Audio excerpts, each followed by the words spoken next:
The problems facing New Zealand's primary sector have been mounting at a rapid pace. So I think it's time for open hearts and open minds. Welcome to Sarah's Country. To kick off your week from paradise at the bottom of the globe, Aotearoa, New Zealand, where we take producing sustainable, ethical, environmentally friendly food and fibre very seriously. I'm your host, Sarah Perriam, and from the Silicon Valley of farming food and fibre innovation, we are broadcasting live Monday through Thursday from 7 o'clock, of course from our little studio in Lincoln in Canterbury, to bring you the thought leaders who are guiding us and through, and it's their job to guide us, and it's our job to ask the questions of them and their visions. Tonight, we certainly have a guest list of visionaries for striving to be the world's very best farmers and growers today and into tomorrow for both our economy and our environment. But also for our own human health. You know the saying, let food be thy medicine and medicine be thy food, once said by Hippocrates. My thinking and passion for this, being the heart of our food and fibre story, is growing every day. I want our food and fibre producers to be more connected ambassadors to healthy living and what nutritious health benefits they are producing. It's not about yields. And it's certainly not about a brand story. It needs to go deeper than that because we are producing for our conscious, healthy foodies and, of course, fashionistas.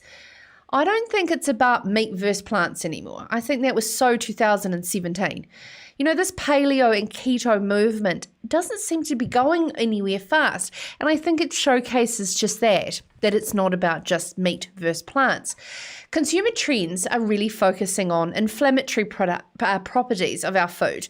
And I think this is a huge opportunity for New Zealand farmers and growers to recognise the need to have a diverse portfolio of product they produce. Super grains such as quinoa, chickpeas, and growing oats for milk. Of course, in harmony and rotation with grass-fed beef and lamb. I'd love to know what's something that you've implemented recently into your diet for health reasons. What is that superfood that you've decided to start eating lately? Is it a bit of sauerkraut for some gut health? Of course, some of those prebiotic tonics that you can get. I'm enjoying my food bags, fresh start boxes, forcing me to eat a proliferary of vegetables, legumes, seeds, all in conjunction with, of course, my favourite animal protein. But my sermon comes from now 3 friends and family in recent times who are curing their illnesses purely through food in their diet, and it's working. So I think we need, as producers, to be riding this wave, the health wave. Just as we want to ride the wave of consumers wanting to put their natural fibres next to their family and their own skin. Now, I was in the market this morning, actually, for a new duvet inner for a new bed. And as I do, being a conscious consumer, I pored over the descriptions of all the options. My previous experience with having a wool duvet, because I have bought one fully in support of the wool industry, even though it was Australian wool, I found out, was a poor scouring job, and it left me, feeling like I was falling asleep inside a wool fadge every night. The smell of it was horrible. Price-wise, the duck down option was the most expensive. Naturally, you'd think is the best. Yet, my simple 1+1 animal welfare conscience was not kind of down with how they harvest down. The cheapest eco brand there was, made from recycled plastic bottles. It sounded great, but it's still petrol, people. So I resorted to alpaca wool, 25% warmer than sheep's wool, it claimed. And if anyone's witnessed an alpaca being shorn, you will know there's only one boss in charge, and it's not usually the shearer. Alpaca's a badass, and I decided that's what I wanted on my bed. Joel, have you ever seen an alpaca getting shorn? Not being shorn, but I've seen some alpacas on farm. They are terrifying, yeah. Yeah, they've got attitude. Oh, yeah. No, they're brilliant creatures. Yeah. Sarah, your partner, she's a vet. Yeah. She'll have to learn the personality of an alpaca. Oh, no, absolutely. I mean, part of vet school, you kind of learn how to handle all kinds of animals. And she was saying that whenever she was taught how to handle an alpaca, you go up and you hug them so that they can't like bite you or spit on you. Yeah, no, I the idea of just going up and hugging, yeah. Yeah, they're pretty awesome. So, yes, anyway, I'll have to give you a rating on this alpaca duvet, and when it arrives, New Zealand made in Dunedin, I must add. Now, what are the natural fibres you love for your home and your family's health? I want to talk about superfoods and I want to talk about natural fibres. Tell us in the comments below wherever you are watching live across 15 different platforms where we stream. I get them right here down on the old laptop. I would love sharing who is witnessing, viewing with us live, but also, of course, Joel, we have a quite considerable number of people who just simply listen live. We have a live radio feed. You can get it at farmersweekly.co.nz/Sarah's Country, or check out sarahperium.com. There is a live radio feed of this show. And of course, on podcast.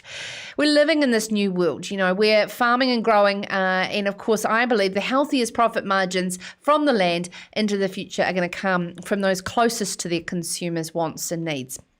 You would have remembered, if you follow Sarah's Country, Rob Hewitt, he's the chairman of Silver Fern Farms. He joined us last week following his opinion piece in Farmers Weekly with a simple message. We may think we're already regenerative in our farming practices, but if we don't define and integrate these frameworks around what we're doing, we're simply missing out on a huge consumer transformation worldwide. So the government agrees and has granted Quorum Sense Charitable Trust nearly $2 million last week to share knowledge about developing and implementing regenerative agricultural systems. Co-founder of the trust, Duncan Humm, is going to join us after 7:20. Now, after 7:30, we will find out how New Zealand is on the cusp of a natural fibre renaissance, being led by more environmentally and socially conscious consumers. But if we don't get organised, the strong wool sector will simply miss the boat. Probably to recycled water bottles, maybe. They do have a compelling yarn. Mount Somers Station farmers Kate and David Acland are going to join us following Kate's involvement in this vision and action plan that was released last week.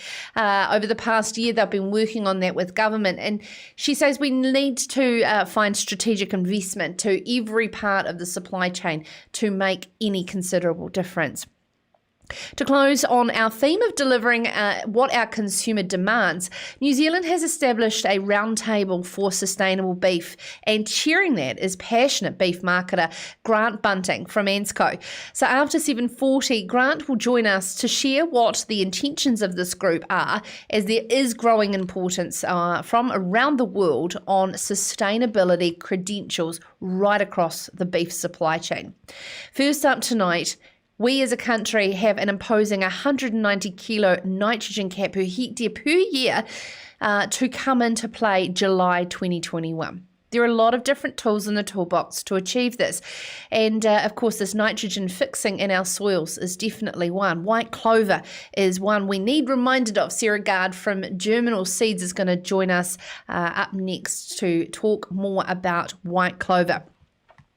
But all that after this is commercial break, I think that you will enjoy. It is the new global TV commercial campaign released last night in Australia, a massive agency collaboration between New Zealand Trade and Enterprise, Tourism New Zealand, Education New Zealand, the New Zealand Story, and the Ministry for Primary Industries. And this new campaign is called Messages from New Zealand. Check it out. This is Sarah's Country. Shout out to anyone in the world. Definitely be all my friends in the UK at the moment. I'd love to give a shout out to my mates in the US right now. Andy and Melbourne, I miss you. I love my mum and dad.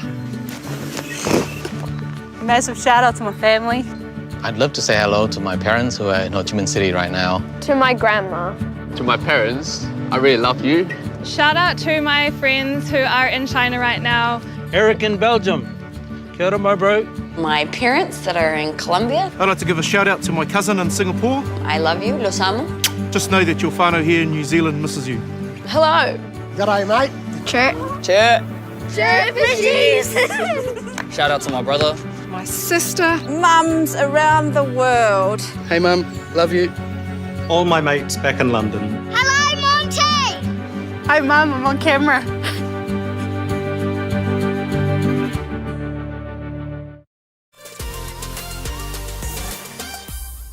Well, by July 2021, all pastoral farmers are required to reduce their synthetic nitrogen fertiliser use to come within the cap of 190 kilos per hectare per year. The new policy is part of the government's recently released Action for Healthy Waterways package. Dairy farmers will also need to report annually to Regional Council details of the weight of nitrogen they applied per hectare. There are natural nitrogen fixes, though, and of course one of them is white clover. It's a low-cost and practical resource for farmers to reduce the cost and environmental impact of artificial fertiliser. Now, Germinal NZ General Manager and Dairy Farm Manager as well, Sarah Gard, joins us now to discuss. Good evening, Sarah. Hi, Sarah. How are you doing? Good, thank you for joining us. Sarah, firstly, can you please explain the biology of the white clover plant and its role and how it fixes nitrogen? Yeah, sure. So white clover is a perennial forage legume, which is really important to New Zealand's pastoral systems. There's a lot of great things about it. It fits really well. Its growth pattern fits really well with a lot of the grasses that we use in our pastoral systems, predominantly ryegrass. It's a really high quality forage, and it can increase the dry matter intakes of grazing livestock. But I guess most importantly, and why we're talking tonight, is that it can fix nitrogen. So white clover is able to capture the atmospheric nitrogen and converts that to ammonia with a symbiotic relationship with the with the rhizobia that live in the nodules on its roots, and then that nitrogen becomes available to the companion species growing with that white clover, so the ryegrass or whatever else is sown in that pasture. And there has been a lot of comparisons that you have done and experienced on the North Canterbury Dairy Farm you're managing with your husband. Is there also in terms of clover sowing rates, an ability to reduce nitrogen use? Yeah, so I guess a lot of farmers are going to be facing this nitrogen cap. I think some experts are quoting around 35% of dairy farmers are potentially going to have to reduce their nitrogen usage to fit under this new cap. So I guess what we're sort of aiming to do here is just remind farmers that white clover is a tool in their toolbox that they can use to be able to get nitrogen, and remind them that nitrogen comes from more than just a bag.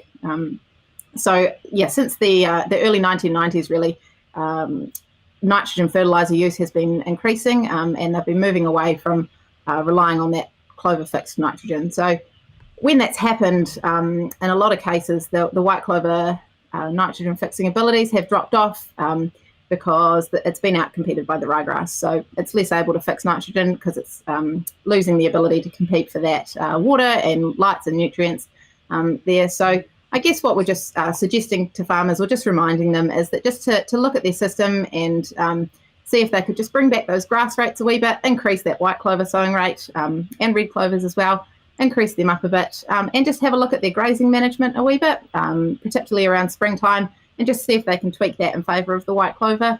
And yeah, look at their soil nutrients and make sure they're in favour of the white clover. And if all those things can line up, then they're able to grab a lot more nitrogen from that white clover and have less of an impact perhaps than what they're expecting they might by reducing their nitrogen fertiliser. Okay, let's talk about that comparison between ryegrass and white clover. The ability to fix nitrogen is considerably with ryegrass, and it has become a real big tool in the toolbox. What is that risk of just single stands of clover as opposed to the traditional companion plant that it is? Yeah, so the potential nitrogen fixation of white clover are actually really high, like upwards of 300 kilos of nitrogen per hectare, depending on a lot of things, you know, the farm type and the soil type and the pH and all those sorts of things. But actually the average rates of nitrogen fixation in New Zealand are only around 185 kilograms of nitrogen. And so that comes back to, like I just said, those things that have reduced the clover's ability to fix nitrogen, that basically being outcompeted in a lot of cases by the ryegrass. So, yeah, I guess just sort of revisiting the system and how it could be tweaked a little bit. Nitrogen leaching is influenced by a lot of things. Predominantly the soil type, the plant uptake, and the weather, really, the rainfall, things like that. So, yeah, I guess it's just coming back to reminding farmers that the white clover is there for them, and it's not just nitrogen from a bag. Yeah, I like that term. And let's talk about the numbers. How does it stack up in terms of, return on investment for that fixation and, of course, leaching rate? Yep. So upping the rates of the sowing rate of white clover is relatively cheap when you look at the cost of white clover versus the cost of fertiliser from a bag. So, yeah, by upping that by a few kilos, and there's always things for the farmers to remember, if they're dairy farmers or, the risk of bloat and things like that, which can be mitigated, but just to be reminded of.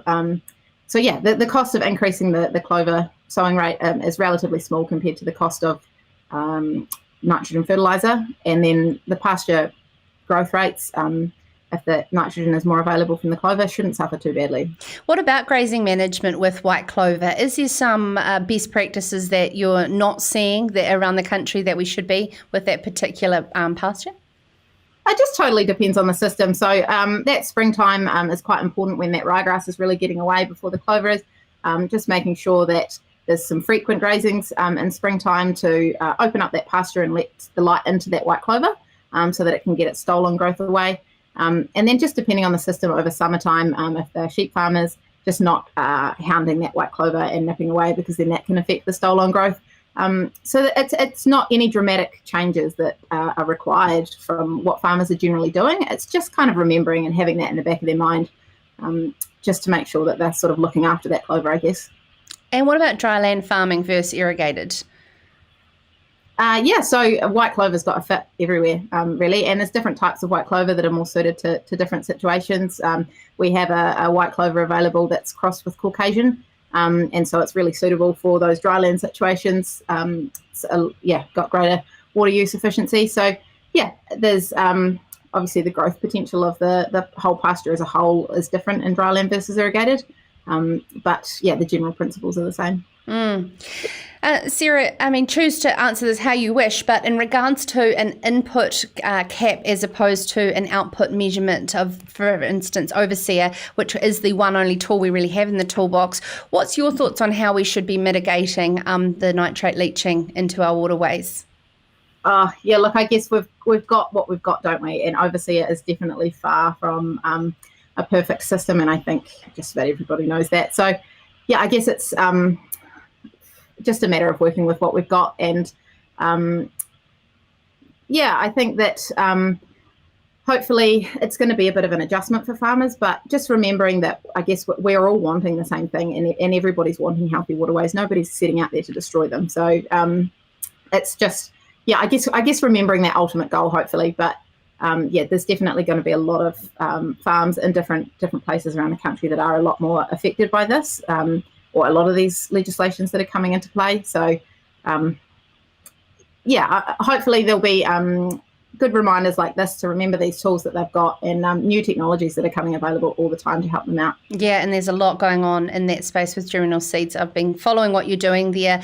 Thank you so much for taking the time to join us on Sarah's Country, General Manager for Germinal Seeds, Sarah Gard. Of course, a reminder in the toolbox that there is white clover in that natural nitrogen fixing. Now, after the break on Sarah's Country, we're going to be joined by Duncan Humm. He's one of the co-founders of Quorum Sense, one of the founding sort of organisations as such in New Zealand's regenerative agricultural movement. Why are we talking about this? $1.87 million was granted by the government last week to the Sorg Charitable Trust, and that, of course, was to implement and teach and educate farmers further around what is regenerative agriculture through some extension programs. So Duncan's going to explain how they've got from a founding concept to the exponential growth of interest in this farming method, and of course where the money will go to. All that up next on Sarah's Country. This is Sarah's Country. Every morning, Kiwi farmers wake up to produce high quality food. Yet every night, some Kiwi families are going to sleep hungry. Meet the Need is a charity founded by farmers, and it's here to change all that. We're about New Zealand farmers feeding New Zealand families by donating a small part of what we grow when we can. You can help us make sure no one in New Zealand goes to sleep hungry again. Visit meettheneed.org and follow us on social.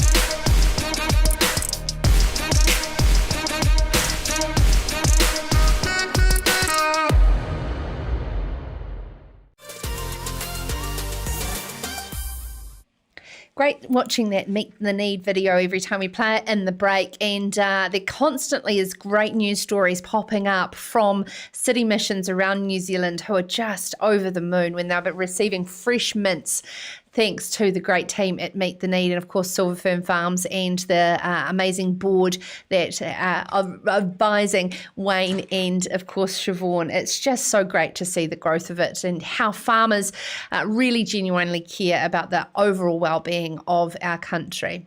Now, the Quorum Sense Farming Network was granted last week $1.8 million for 3 years of extension funding from MPI's Productive and Sustainable Land Use Extension Services Fund.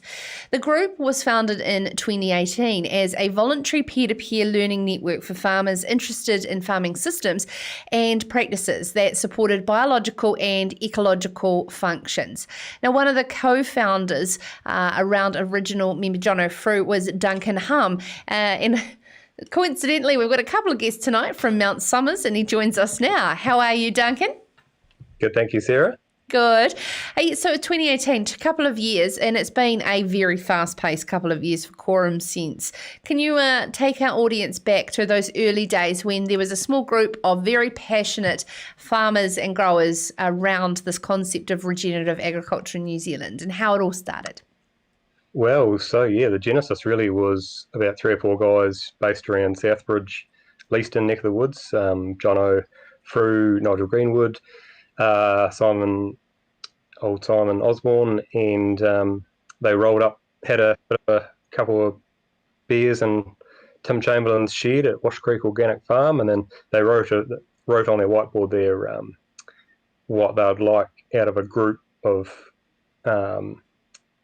what they'd like to learn from a group of farmers around regenerative ag and sort of biological farming and sort of alternative systems. So as it turns out, there was they didn't actually really know each other that well beforehand, but second couple of degrees of separation, they didn't realise you were just down the road, and what have you been up to? So they had this pretty cool discussion, and it's still actually written up on the whiteboard in Tim Chamberlain's workshop, the notes from their very first meeting, and it sort of they decided it was pretty cool, and then the next week they put on another meeting, and about a dozen or 2 dozen farmers turned up to that one, and the rest is history.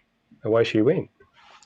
And so then to form a Facebook group now at 2,500, I just checked this evening, and that the idea of a group having a safe place for people to ask questions virtually at any time of each other really is a peer-to-peer learning experience. Why is that different from other opportunities to learn around regenerative agriculture at the moment, do you think? Well, I think it just spread from the energy and enthusiasm that come from those groups on farms. And they're still by far and above the best way to learn. And there's just a really cool energy and positive environment around the learning and everything that people get out of those and on farm days. And so we took it to both the Facebook group and we've also got a more of a closed, tighter WhatsApp group, which is just accelerates the learning. So instead of having to wait till the next field day to go and ask someone about something, if you're having a specific trouble or trying to think about doing a trial about something, there's more than likely someone that's already done it. So we can quickly jump on Facebook or into the WhatsApp group and ask, has anyone seen this or done that? And pretty quickly someone usually has or has got an answer, or one of the academics will say, oh, someone did a study on that, and they'll pull up a bit of research, and it's just the pace you can pick up stuff is sort of limits the mistakes you can make, I guess, when you're trying to learn stuff rather than relearn it all the hard way like someone else has. You've got that support around you to bounce ideas off, and all those things you don't consider might be a problem to be a problem, and it's just pretty cool. And yeah, that exponential growth has been considerable. It obviously took them by surprise, the founding group. Do you believe in how fast the interest in this way of farming was in New Zealand? Well, I think probably, like just those guys just being around Eastern Southbridge area, not really knowing that each other existed, that goes to show just how almost disconnected those people were. But then now that we've all sort of come together and you sort of chuck in that social media element, there's so many people, especially around Canterbury myself, there's so many people that have sort of come out of the woodwork that we're sort of now connected to, and then around the country, it's just so easy that just that open source learning, that coalescence of knowledge is just massive. So it's pretty cool momentum. So we're not really, well, it's amazing how big it has got, but we probably didn't think it would get quite so big so fast. So we've had to kind of build the aeroplane as we're flying it as a group. Absolutely. And as we said, Quorum Sense is set up as a charitable trust, and of course quite a lengthy process to gain grants and fundings in this country, especially going to MPI. Of course, that was the natural progression, I could only imagine. And so what would be the next steps with $1.87 million of funding? Well, yeah, so obviously COVID came along and kind of spanned our first plan with everything that we're going to have going this year. But we're sort of starting to get back on track now. And so, yeah, next thing we've got is next Friday in Gore is our first Quorum Exchange event, which is similar to the one we had last year in Leaston, which was sold out in a matter of days once we advertised it. And that was a fantastic event. And yeah, so we're basically trying to replicate that event next week in Gore. So that's step one, and then lots of demand because we're South Island based. It's quite hard to get around. So most stuff's been Canterbury based or Southland based so far. So the next goal is there's that demand from right around the country to have more of that sort of stuff. So that's sort of what the main thing for the funding is, to get into the whole country.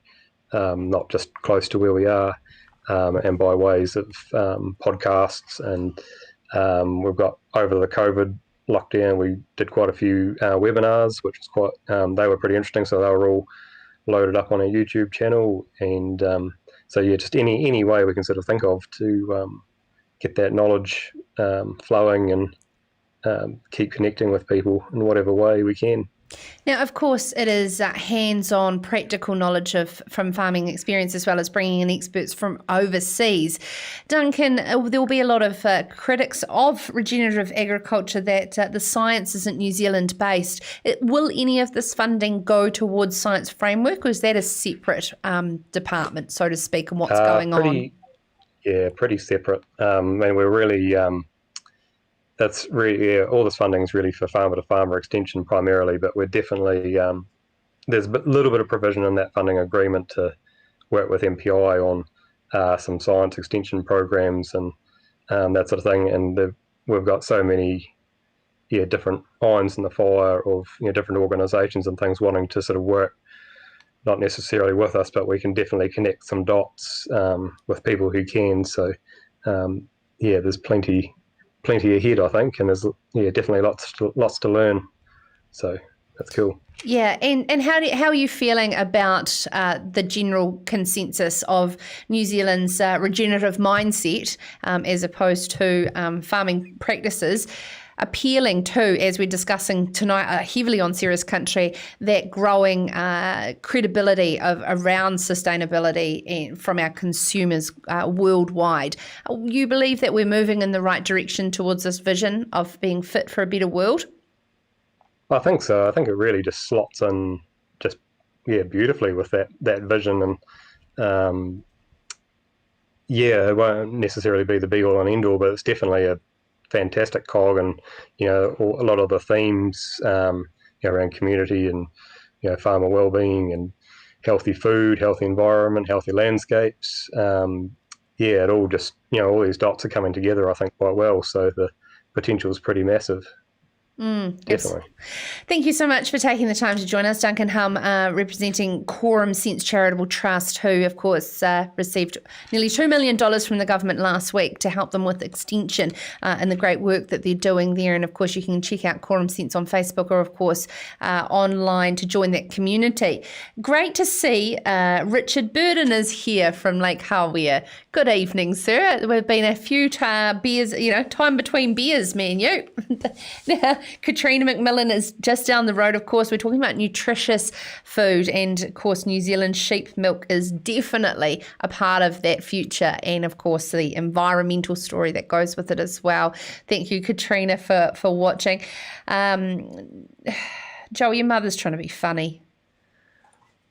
She's calling it a bave, as in we were talking about wool duvets. Bave, get it? Yeah. I see what she's doing there. Yeah, natural wool and no smell. It regulates temperature well also. It definitely regulates temperature, wool. And, of course, I was talking about the poorly scoured wool duvet that I bought. Someone here has suggested that potentially it wasn't the wool duvet, it was a Dutch oven. So thank you for that. I don't know if that was the case, but...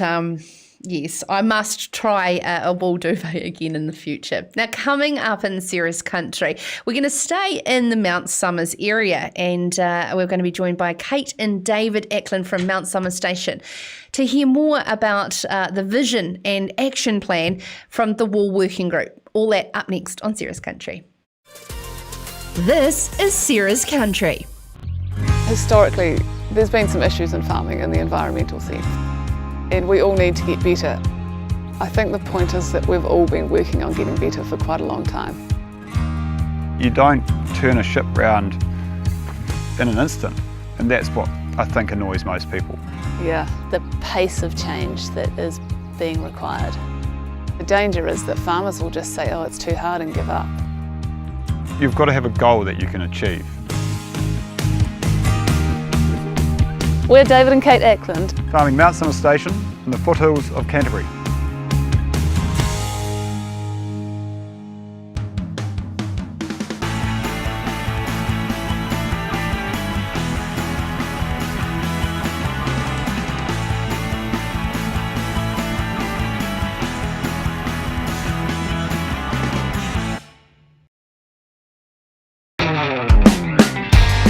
Mount Somers Station is 3,800 hectares. We are milking 850 cows. We rear the bulk of the calves. We're lambing 9,000 ewes this year and 1,200 hoggets. The deer operation is 1,000 hinds with 900 young stock that we finish annually as well. The beekeeping operation is 450 hives, and we also have a cafe and a general store. We're doing 3 different types of honey, the clover honey, the manuka honey, and a beechwood honeydew. It's really just about keeping it interesting, and I guess we're really proud of the fact that we produce all of these products from the land, and they've all got a wee story to tell. We don't do things that are going to affect the core. We are farmers. We are producing lamb and venison and milk and wool, and that's our core focus. But we're not shy of looking outside the gate or looking at other projects and having a go at them. So this is just some wool straight off the lamb's back. We're doing lamb's wool blankets. So we take a portion of our lamb's wool clip each year and we turn them into beautiful made in New Zealand blankets. It's just like it feels really good to be doing something and creating a really beautiful product out of what is at the moment quite worthless, but it is a really beautiful New Zealand heritage product. We couldn't do even a quarter of what we do if we didn't have a really great committed team around us. We want to keep employing people and having our strong local community. There's a critical mass that needs to be in provincial New Zealand to make it viable, and at the moment farmers feel that that's under threat. We'd almost make more money out of farming carbon than sheep. For 27 years. Yeah. Once the tree's grown. You can only claim that carbon for one cycle. One cycle. What happens then? We farm with a 100-year vision, and that guides us in all of the decisions we make. When we make annual plans or even just down to the paddock size decisions, we ask ourselves, what is that effect on that 100-year vision? I think Steve wants some more. I'm able to give Steve away more. We're in the most noble profession. We're growing food, we're looking after the land. And I feel really strongly about instilling those values in the children. We're driven by actually handing on to the next generation a farm that's better than we took over.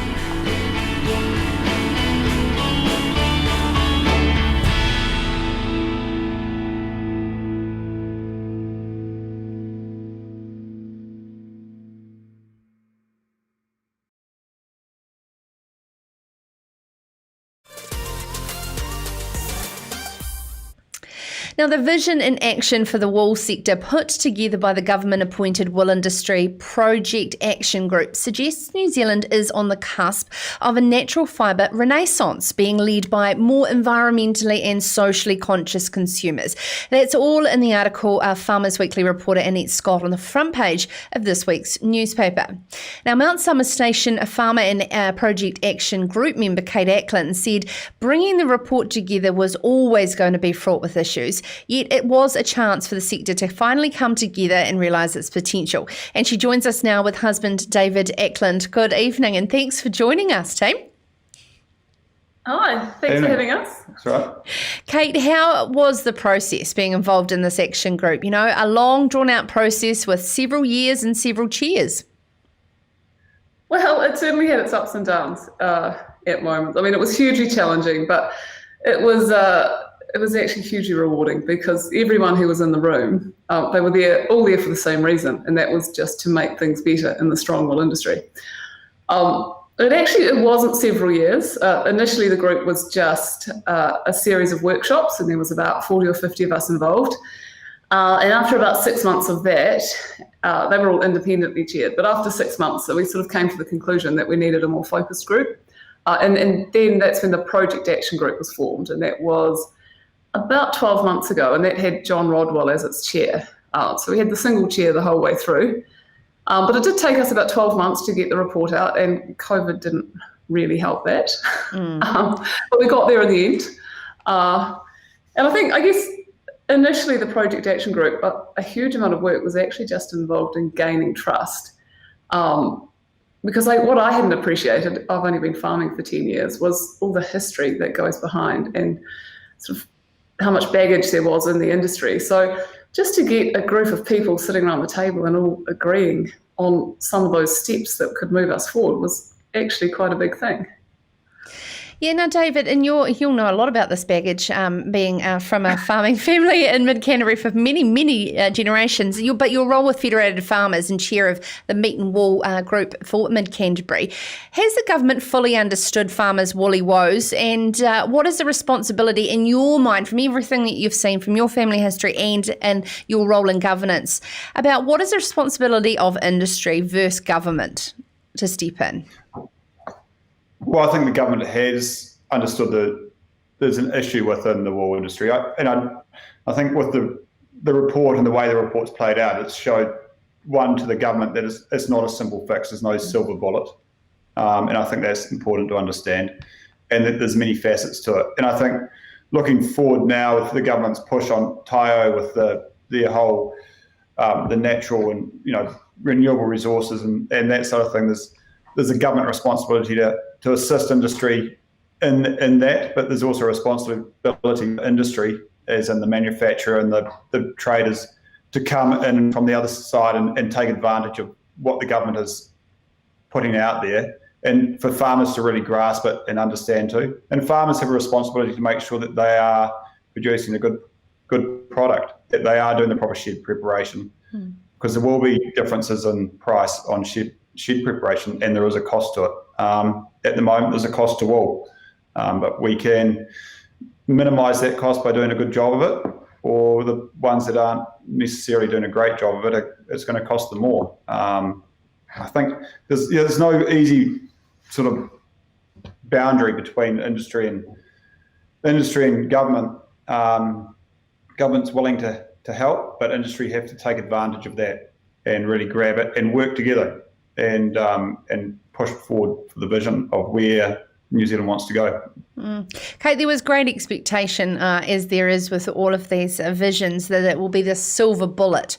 Of course, you can't be that, but of course, from any action group and, of course, recommendations, there needs to be some form of structure come out of it. What were those main recommendations for those who haven't read the report? And talk to us about this proposed governance structure as well. Well, I think you nailed it with the great expectations, because that was probably what made the whole process so difficult, because all of us were just aware that everyone was waiting for this magic answer, which of course, I mean, if it was easier, we would have done it. But there was a few key recommendations. The main one was around engaging a group of global experts who specialise in consumer-focused strategy to actually map out a strategic roadmap for the wool industry. There's a pretty widespread feeling out there from a lot of angles that structural change is what's needed, and we spent a lot of time talking through structural change. But we came to the conclusion actually that structure without a strategy behind it is not going to affect the change that we need. And we sort of thought that the consumer focus is more and more important, and we need something different to what we've done before. So that was the one, the strategic roadmap, and also mapping out some strategic investment cases for the strong wool industry. And alongside that, there was a recommendation for an executive function to just take care of some of that sort of BAU stuff, the training and capability, the on-farm assurance plans, on-farm research. And that was more, it was a recommendation that we needed the sector match fit and ready to take advantage of any of these opportunities that might come along. And I mean, as farmers, we effectively chose not to invest in any of this stuff when we voted the levy out 10 years ago, and very little of that is happening. And the industry, I mean, we all know it's an industry in decline. So it was more just a recommendation that we needed to start investing in some of that stuff, and so that we had motivated farmers and we produced quality wool and we produced it ethically. We had enough shearers, we had shearers that were skilled, and there were no animal welfare issues. So all of that stuff, that the foundations were right, so that we can then grasp the opportunities. And then lastly was the governance. Contrary to what some people in the industry have sort of criticised, it's not the recommendation of a wool board. All it is just a recognition that to affect any of the changes in the report, it's going to need some sort of governance structure. And as the Project Action Group, we realised that we don't necessarily have those skills within us, and that we probably need to get some professional skills from outside the industry to actually really affect some of that change. It's interesting because there is no one thing first and a domino effect. It's really a lot of things happening all in a line, isn't it? Demand and, of course, getting that supply right. David, how do you believe that we can achieve this with such a fragmented commercial supply chain in the wool industry, from farmer to consumer, to ensure that that farm gate price actually does lift, as opposed to just adding up huge brand margin towards the consumer end? Well, I think farmers have got to look outside the farm gate and look to who they are working with, and try and get an understanding of who they are working with, where they're selling their wool, instead of just putting it into the auction, making sure they're having, if they are just working with a broker, making sure they're having the conversations with the broker about trying to dig a bit deeper about where it's going.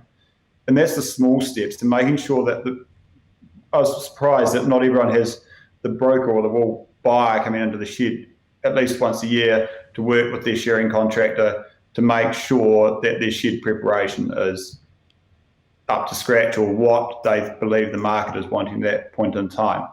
So it's that small step, and with aligning the industry, if farmers are starting to focus on the people that they are willing to deal with further down the track, then that'll reduce the fragmentation of the industry. And then with the farm assurance programs and that side of things, there's a multitude of them out there at the moment. But if there's one industry baseline one, then everyone's going to be able to work off that.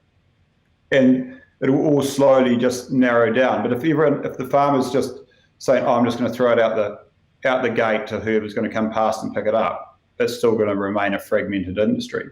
As we've seen with the meat industry now, there's probably a whole lot more discipline within the meat industry of how and who you sell sheep through or lamb through, because of the different contracts that are out there and the scale of it. There's only a few really big players in the meat industry left, and most people now who are finishing lambs are having a very close relationship with a buyer from one of those processors rather than an intermediary.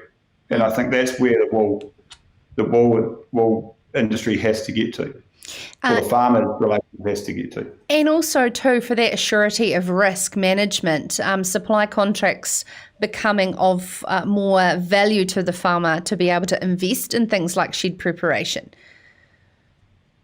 Well, yeah, and having an understanding of what they're going to be making. I think shed preparation, they don't necessarily have supply contracts for lamb, and they're still doing a good job on that. So you've got to be proud of the product you're putting out the gate. And I think that comes back to being proud of the industry, and it comes back to that strategy and having a strategic vision of where the industry's going and having a real understanding of that. So actually buying into Teo and further down the track of what we're producing, farmers have to get that pride back into wool, and actually learning and having a good understanding of the product themselves, and also buying the product themselves, whether it be woolen, the old swan dry, or demanding the products that they are given, whether it's a beanie from a supply shop if it's polyester, just handing it back to them and saying, hang on, mate, we're in the wool industry here. And it's all about that small steps, isn't it? But with farmers are doing that, because we can't demand a consumer to want to buy wool if we're not in that same space as well. Kate, what has been your biggest learnings and value add beyond the Mount Somers gate? And do you believe that there is a renaissance towards natural fibre that's just around the corner? So I firmly believe that the way the world's moving towards a more natural and sustainable and healthy lifestyle, that we are on the renaissance of a natural fibre renaissance. But the challenge for us is to make sure that it's a woolen natural fibre renaissance. So we need to get ourselves organised as an industry. We also need to think outside the square a bit as farmers, because there's no, we need to think of wool as more than just carpet and furnishings. I sit on the board of RONS, which is the Wool Research Organisation, and there's some really exciting stuff coming out of RONS with new uses for wool. But again, it needs a strong industry and a strong foundation and ethically produced wool and all of these great things. So we need to get ourselves organised to take up that opportunity. And I think as farmers too, it's been really interesting post the release of the report to see the reactions from some of the industry. Like, we need to be cognizant as farmers of who we're dealing with and be aware of what people we think are actually going to be willing to affect the change, and which ones are happy with the status quo. Yeah, absolutely. Thank you so much for taking the time to join us. Kate and David Acland from Mount Somers Station. Of course, Kate was heavily involved in the Project Action Group for the Wool Working Group that Damien O'Connor put together.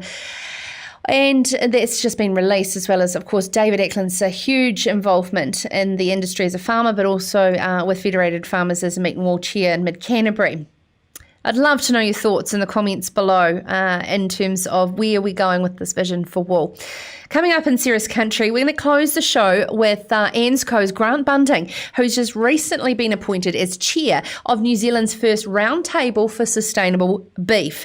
Of course, the growing importance of sustainability credentials in the supply chain of beef. And he says, there's no point fighting against the vegans. We're going to showcase the great work that red meat that produced from New Zealand does. All that coming up in Serious Country. This is Sarah's Country. Really pleased we got into this. Thanks for your help, Dave. It's a good idea, honey. You reckon it'll come out? Cover it in talcum powder, leave it 10 minutes, you'll be fine. Good call, Dave. Good call on getting those security cameras, Dave. You call a new one yet? Yeah, kind of. When you've got decisions to make, we'll be there to help you make the right call. I'd go for those ones, Bob. Yeah, good call. Did you choose these? Oh, you know. For great advice and insurance, talk to FMG.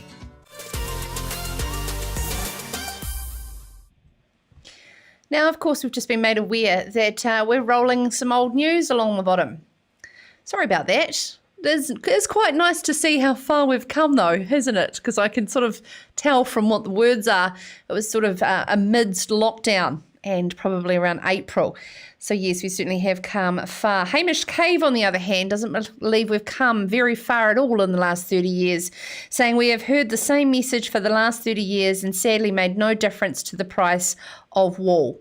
Of course, that is strong wool. In the last 30 years, we've seen considerable difference to the price of fine wool. And, you know, it's the same message has been out there, Hamish, around consumer demand and added value.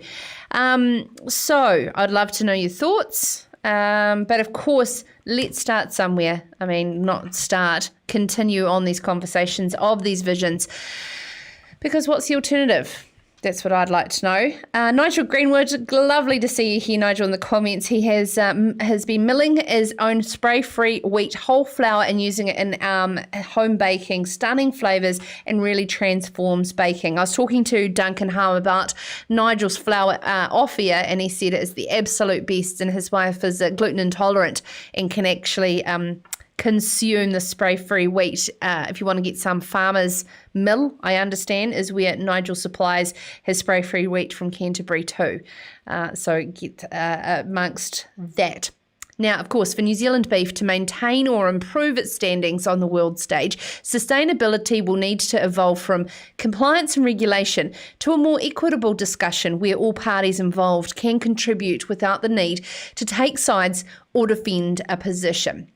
In an article in this week's Farmers Weekly by Annette Scott, Grant Bunting has long had a genuine interest in farming systems and practices, but new and evolving industry challenges have somewhat changed his outlook.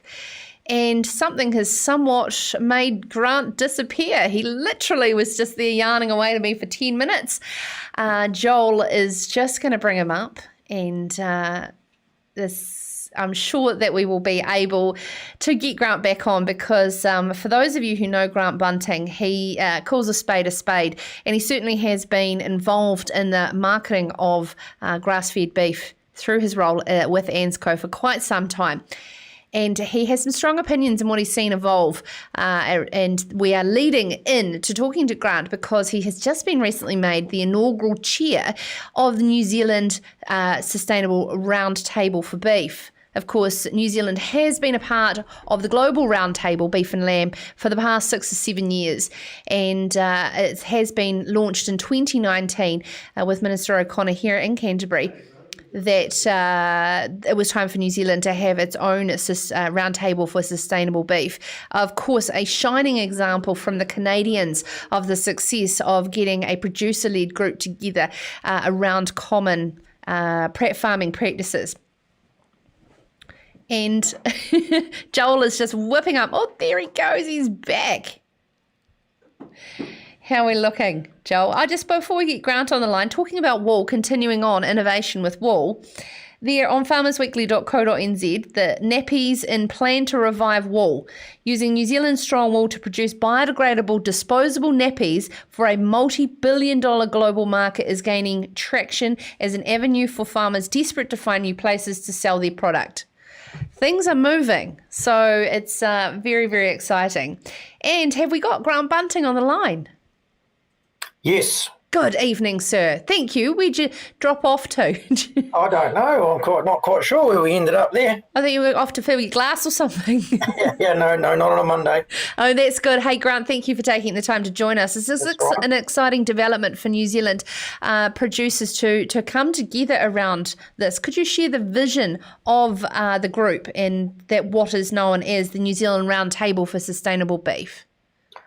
Yeah, absolutely. Like the table itself's been in inception for some while. So like the global roundtable has it's been established and going for some time, and I think like beef and lamb have been a representative for New Zealand on the global body for many years. The concept as it stands to the New Zealand roundtable was launched in November last year, and look, fundamentally it's about determining that from a beef production perspective that we're giving consideration to all facets of sustainability. And I guess the most important thing from the roundtable perspective is it's quite inclusive. So not only do we get to leverage relationships with other roundtables that might exist around the world, but the parties that come together to represent themselves on the roundtable aren't necessarily just representative of one faction. So, we've got beef and lamb obviously there. We've got some meat processors in there. We're actively courting some of the rural banks. We've got representation from NGOs such as the World Wildlife Fund. So, when you talk to the vision per se for New Zealand's probably still quite formative. But, if we were to focus as we are on what some of the things that have been achieved elsewhere, it is really around ensuring that beef industry in New Zealand is going to be, sustainable economically, environmentally, and that for a long time to come. What have you learnt from the Canadians? Because, of course, we have a lot of differentiation in our farming systems to them. But, of course, they've been involved in this for quite some time. Yeah. I was fortunate to be in Canada a couple of years ago in relation to ANZCO Foods have got a feedlot, obviously, and we're over there doing some research in relation to the feedlot. That coincided with the opportunity to spend some time with the Canadian Roundtable. From my perspective, I think they really are, they've set the scene and the blueprint for ourselves. Most critically, they adopted very early on a high degree of ownership from their producer base. So, not so much the feedlotters, the backgrounders and the ranchers who, arguably in the cow-calf operations and the, background in cattle up to that point, they've really taken ownership of it there. That's not to say there's not industry representation, there is. But instead of being led by industry per se, some of those ranchers really did see it being an opportunity to use that forum to lobby their regional and central governments with a view to some of the regulatory requirements they were facing. And I think they set a fantastic blueprint for us in the sense that, if you can get those people owning it per se, a lot of the challenges they faced aren't different to us. They might be, at times they may have evolved in different ways, but the one thing I think Canada offers us is you get that ownership at a producer base and they can use that ownership to leverage industry and the likes, then I think you're going to have a far more successful outcome. I'm just looking here in regards to the founding participants and member representatives. We have a large proportion of our beef made up from the dairy industry in New Zealand, and there lacks any dairy representation on this roundtable. Fonterra have been involved. So the roundtable itself, inception, sort of started with a working group a year and a half to 2 years ago, and Fonterra have been actively involved in that. As it stands at the moment, though, I think they have said, look, they'll continue to be part of it from an affiliative perspective, but not necessarily directly involved as perhaps some of the other parties are. I'd like to think that'll change. As you well know, like a large part of New Zealand's manufacturing beef is derived ex-dairy, so I think there's a role for them at some point. You've been in this game a wee while, Grant, to put it politely, and have seen an evolving amount of industry challenges. Where's your head at now and your advice to beef farmers of where we need to go with consumer trends? I think, I think it's, the time is such now that a lot of these challenges that we're facing, they're not going to go away. And I think most people are wise to that now. That's not to say they're not frustrating or they're not onerous, and perhaps sometimes they lack context. But, I don't think it's a single government thing anymore. I don't think, while some parties will have more empathy maybe for the rural sector than others, there is a real, there's a real awakening globally, I suppose, that sees people with a view, and that view is the impact of the product you're consuming. In this case, red meat. Is it having a positive outcome or a positive influence on environmental factors and the likes? And you've got to give that consideration. So what is the role of the group next, and what you want to achieve in the next 12 to 24 months? Well, look, from my perspective, I'm very keen, based on the Canadians, to see, I'd like to transition in our first AGM next March. I'd really like to see a producer, beef farmer, take the reins. I think at that point, the 3 or 4 things that we're focused on, not going to surprise anyone. There's been enough materiality studies done in New Zealand, and it's all around, water, whether it be water use, water quality, social licence, a lot of work, a lot of discussion at the moment around carbon, whether that's relevant to zero carbon, ETS, afforestation. There's a number of topics there that in the first instance are just going to benefit from education. And I think one of the things we can do is leverage the global roundtable and bring to the, we can bring some of the material they've got from an education perspective around what some of these things mean. Often, once you've got that understanding, they're not quite as scary as they can be sometimes. Is this a lot of duplication from industry groups and, of course, accreditations that already currently exist? I think there's a risk. One thing we identified very early on was the materiality study we did in assessing what some of those sustainability requirements were. We did in conjunction with the New Zealand Farm Assurance Program. The Canadian Roundtable does have an accreditation standard. I don't think that's a requirement necessarily in this instance. We've got a New Zealand standard. It's people have worked hard to establish that. It's got a fantastic base. It's giving consideration to wider aspects of sustainability and the likes. It'd be foolish not to leverage that. There is a risk sometimes of duplication, but I'd think there's enough parties in this instance, enough common parties to make sure that doesn't happen. Yeah, absolutely. Are you up for a live audience question? I can guarantee this has come from an Angus breeder, so it will be sensible.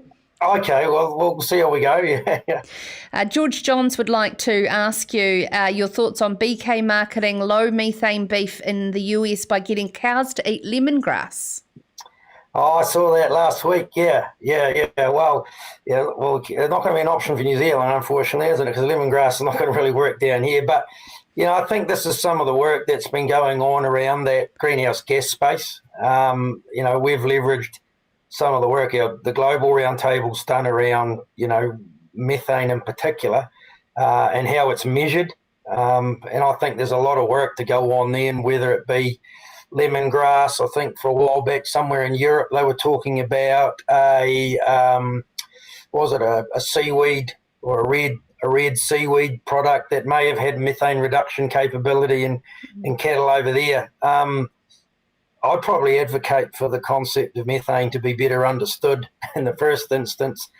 That may not translate well to the consumer, though, who's probably looking for a bite-sized and quick solution, and maybe Burger King see that as being the answer in this instance. Now, we had a very interesting lady on last week, CEO for Tutoi EnviroCare, formerly EnviroMark, Becky Lloyd, and talking around Fonterra's carbon-neutral milk.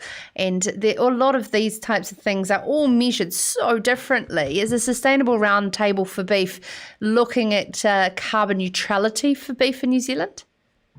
I think it's a concept we're looking at. One of the things that we are hoping to bring forth in the coming months is we were privy to some work done out of the US with an interpretation or a different interpretation in terms of the role methane has in carbon, for example, and in the way the carbon's calculated. zero carbon, I think there's a lot more work to be done on that yet, because, the argument we're hearing with afforestation is it offset or reduction, right? And does the consumer care or what? I don't know. So, from my perspective, I think this debate's got a wee way to go.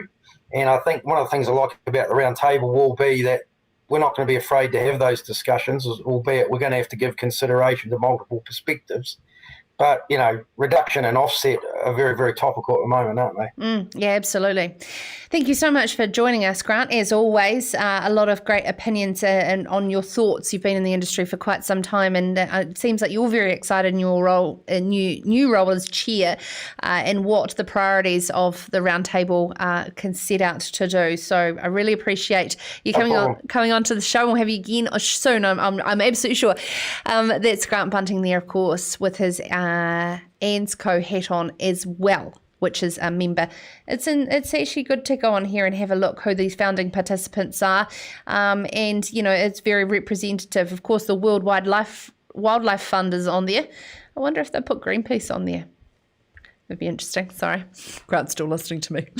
Anyway, that's all we've got time for on Serious Country. If you've missed any of the shows, make sure you take us with you on podcasts. Podcasts are absolutely blowing up. If you don't know what they are, get somebody in your family or friends to show you how to be able to listen back to all of the great thought-leading interviews that we have here on Serious Country. And of course, we do this in alliance with the great people at Farmers Weekly, all their very experienced agricultural journalists and analysts. And of course, check it out, farmersweekly.co.nz, for all your latest in-depth journalism, as well as the paper out in your rural boxes today, and of course South Island tomorrow. And of course we will be back tomorrow to do it all over again. If you would like to get in touch, sarah@periummedia.com. I'm starting to get a lot of emails from the viewers and listeners, and it's proving that someone's listening and viewing, which is great. I can tell in the comments, but also the suggestions of guests are coming through a very good quality, so please start sending those through as well. Take care of yourself out there, and we will see you all again tomorrow from 7 o'clock. This has been Serious Country across Farmers Weekly and Sarah Perium all over the web. Good night, go well. This is Serious Country.